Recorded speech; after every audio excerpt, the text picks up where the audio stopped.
कि कवच कुंडल जिसने इंद्र को दान दिया था, मित्रता के खातिर सर्वस्व अपना बलिदान किया था, धर्म मार्ग पर चलना जिसका स्वाभिमान था, आपने सही पहचाना वो कर्ण वाकई में महान था। महाभारत के युद्ध में धनुर्धर अर्जुन और दानवीर कर्ण आमने सामने युद्ध लड़ रहे थे। जब जब कर्ण का तीर आता था, अर्जुन का जो रथ था वो थोड़ा पीछे खिसक जाता था, और जब जब अर्जुन तीर चला रहे थे तो उस तरफ कर्ण का जो रथ था वो थोड़ा ज्यादा पीछे खिसक जाता था। जैसे ही कर्ण का तीर आके अर्जुन के रथ पर लगता, अर्जुन का रथ थोड़ा भी पीछे खिसकता, भगवान श्री कृष्ण कर्ण के साहस की, वीरता की प्रशंसा करने लगते। और जहां अर्जुन का तीर जाकर के कर्ण के रथ को लगता वो बहुत पीछे खिसक जाता, लेकिन भगवान श्री कृष्ण ज्यादा प्रशंसा नहीं करते। अर्जुन से रहा नहीं गया कि क्या हो रहा है, तो उसने पूछ लिया कि भगवान देखो आप, मेरा वाला तीर जाता है उसका रथ बहुत पीछे चला जाता है, उसका आता है हमारा तो थोड़ा ही पीछे खिसकता है। भगवान श्री कृष्ण ने कहा कि मुझे उसकी प्रशंसा करनी जरूरी आवश्यक है। क्यों? क्योंकि तुम्हारे रथ पर स्वयं मैं विराजमान हूं, ध्वजा पर हनुमान जी विराजमान है, तुम्हारे पहियों को शेषनाग ने थाम रखा है, लेकिन तब भी कर्ण के तीर की ताकत देखो कि थोड़ा तो पीछे खिसक रहा है, इसलिए वो तुमसे ताकतवर तो है। अर्जुन ने जब ये सुना और समझा तो उसका जो घमंड था वो चूर चूर हो गया, टूट गया। कर्ण महाभारत का अहम किरदार। कर्ण को लेकर के बहुत सारी बातें दुनिया में कहीं सुनी जाती हैं। कर्ण से सीखने के लिए बहुत कुछ है, कर्ण की गलतियों से भी सीखने के लिए बहुत कुछ है। स्वागत है आपका लर्निंग सीरीज सीखोगे नहीं तो जीतोगे कैसे में। मेरा नाम है आरजे कार्तिक और शुरुआत में कहना चाहता हूं कि कवच कुंडल जिसने इंद्र को दान दिया था, मित्रता के खातिर सर्वस्व अपना बलिदान किया था, धर्म मार्ग पर चलना जिसका स्वाभिमान था, आपने सही पहचाना वो कर्ण वाकई में महान था। 5 लर्निंग्स फ्रॉम कर्ण। आइए शुरू करते हैं। सबसे पहले बात करता हूं मैं कर्ण के किरदार की। तो बहुत से लोग दुनिया में जिन्होंने महाभारत को पढ़ा समझा है वो कहते हैं कि कर्ण से क्या सीखें। कर्ण तो महाभारत को रुकवा सकता था, कर्ण ने ये नहीं किया। कर्ण की गलतियों से भी सीखा जा सकता है। सबसे पहले मैं यही कहूंगा कि कर्ण की गलतियों से सीखिए, कभी जीवन में ऐसी गलतियां मत कीजिएगा। पहली गलती जो कर्ण ने की, हस्तिनापुर में जब सारे राजकुमार शिक्षा ग्रहण करके वापस आए, कौरव पांडव, तो सारे राजकुमारों की जो कला थी उसका प्रदर्शन करवाया जा रहा था। मैदान में सब इकट्ठे थे और सब अपने टैलेंट का शोकेस कर रहे थे। तभी वहां कर्ण पहुंच जाता है और अर्जुन को चेतावनी देता है, खुली चुनौती देता है कि आ जाओ मेरे साथ में, आजमाओ, बताओ किसमें कितना दम है। अब कर्ण जो था वो उम्र के हिसाब से युधिष्ठिर से बड़ा था, भीम से बड़ा था, यहां तक कि अर्जुन से काफी बड़ा था। बहुत एज डिफरेंस था। अपने से काफी छोटे को ऐसे ललकारना ये शोभा नहीं देता, और यही पहली गलती कर्ण ने कर दी थी। दूसरी गलती जो कर्ण ने की थी वो थी भरी राजसभा में जहां चौसर का खेल खेला जा रहा था, पांडव हार चुके थे, द्रौपदी को बुलाया गया, चीर हरण किया जा रहा था। तब दुर्योधन के ही भाई विकर्ण ने कहा कि ये गलत हो रहा है भैया, इसको रोक दीजिए।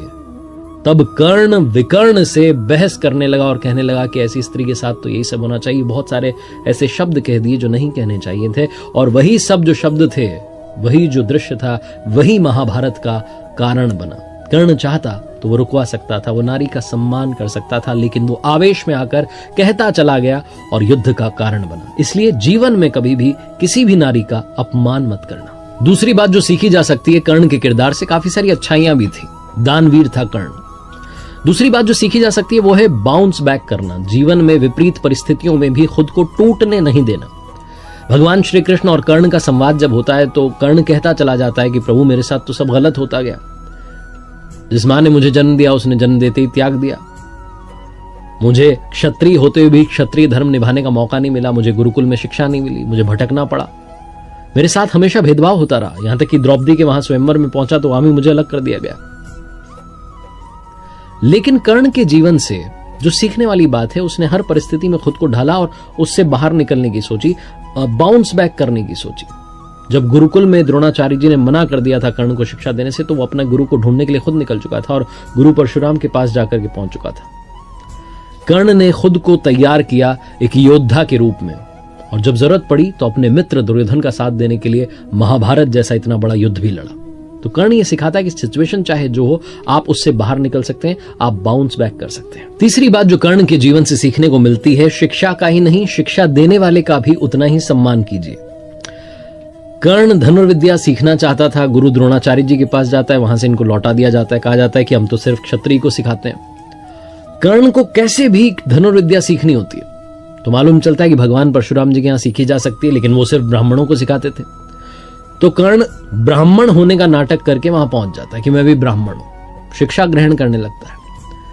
एक दिन भगवान परशुराम जी अपने शिष्य की गोद में सर रख करके आराम कर रहे होते हैं। तभी एक बिच्छू आता है और कर्ण की जांघ पर डंक मारने लगता है। दर्द तो कर्ण को बहुत हो रहा होता है, लेकिन हटाता नहीं है कि गुरुजी की नींद ना खुल जाए।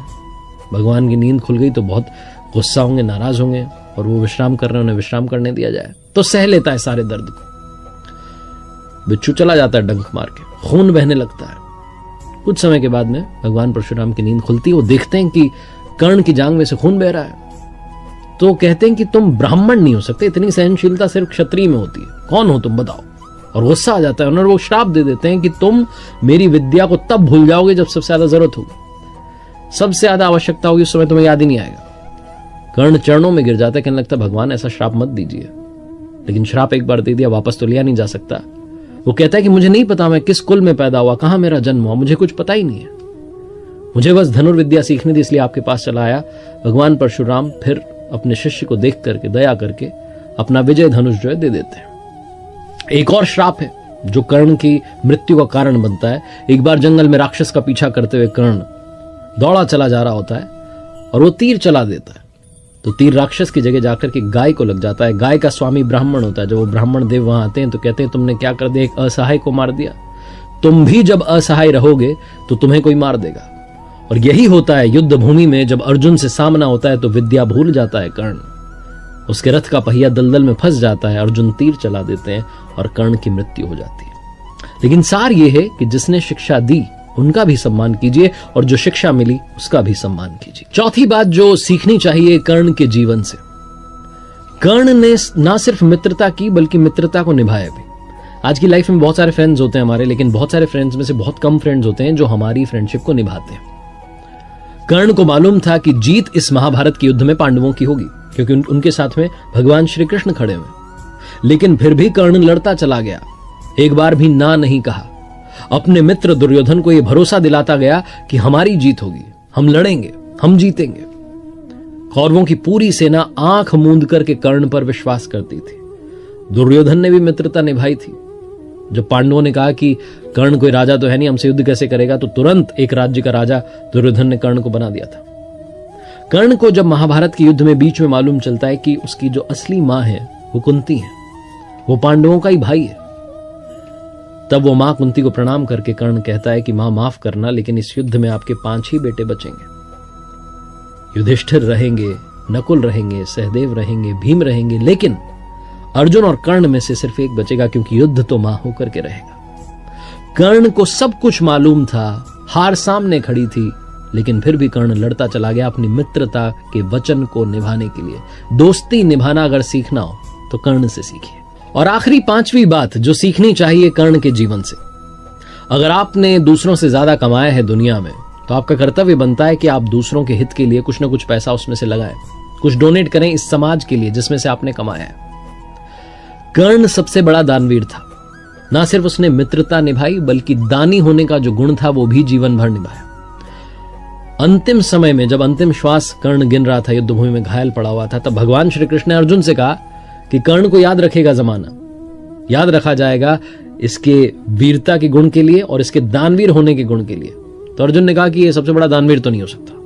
तो भगवान श्री कृष्ण ने कहा अभी बता देते हैं तुम्हें। ब्राह्मण का वेश धर करके पहुंच गए भगवान कर्ण के पास जो युद्ध भूमि में घायल पड़ा हुआ था, और जाकर के कहने लगे कि आए तो हम आपसे मदद मांगने के लिए थे, लेकिन आप तो खुद ही अभी अपने अंतिम श्वास गिन रहे हैं, चलिए हम चलते हैं, बाद में आते हैं, अब आपसे मिलेंगे, किसी अगले जन्म में मिलना होगा। तो कर्ण ने कहा रुकिए महाराज, आप आए ब्राह्मण देव और आप खाली कैसे जा सकते हैं, माना कि मेरी मृत्यु बस होने ही वाली है। लेकिन तुरंत कर्ण ने युद्ध भूमि में से पत्थर उठाया, अपना सोने का दांत तोड़ करके उनको दे दिया और कहा ये ले जाइए, मुझे क्षमा कीजिएगा, मैं आपकी ज्यादा मदद नहीं कर पाया। भगवान श्री कृष्ण बड़े प्रसन्न हुए और तुरंत अपने वास्तविक स्वरूप में आ गए और कहा कर्ण मांगो, क्या मांगना चाहते हो, मैं तुम्हारी दानवीर होने की इस क्षमता से बहुत प्रसन्न हूं, तुम इस दुनिया को कुछ न कुछ देते ही चले गए। कर्ण ने अपने अंतिम समय में भगवान श्री कृष्ण से 3 वरदान मांगे थे। सबसे पहला कर्ण ने कहा कि मेरे साथ में जिस तरीके का अन्याय हुआ, आप अपने अगले जन्म में सुनिश्चित कीजिएगा कि मेरे वर्ग के लोगों के साथ में अन्याय ना हो। दूसरा कर्ण ने वरदान मांगा कि भगवान आपका अगला जन्म मेरे ही राज्य में हो। और तीसरा कर्ण ने वरदान मांगा कि मेरा अंतिम संस्कार ऐसा व्यक्ति करे जो पाप मुक्त हो। कहा जाता है कि भगवान श्री कृष्ण ने अपनी हथेली में कर्ण का अंतिम संस्कार किया था। आखिरी में बस ये कहना चाहता हूं कि जीवन में दो मित्र हमेशा बनाना। पहले भगवान श्री कृष्ण जैसे जो ना लड़े फिर भी आपकी जीत पक्की कर दें, और दूसरे कर्ण जैसे जिन्हें मालूम हो कि हार सामने खड़ी है लेकिन फिर भी आपका साथ ना छोड़ें।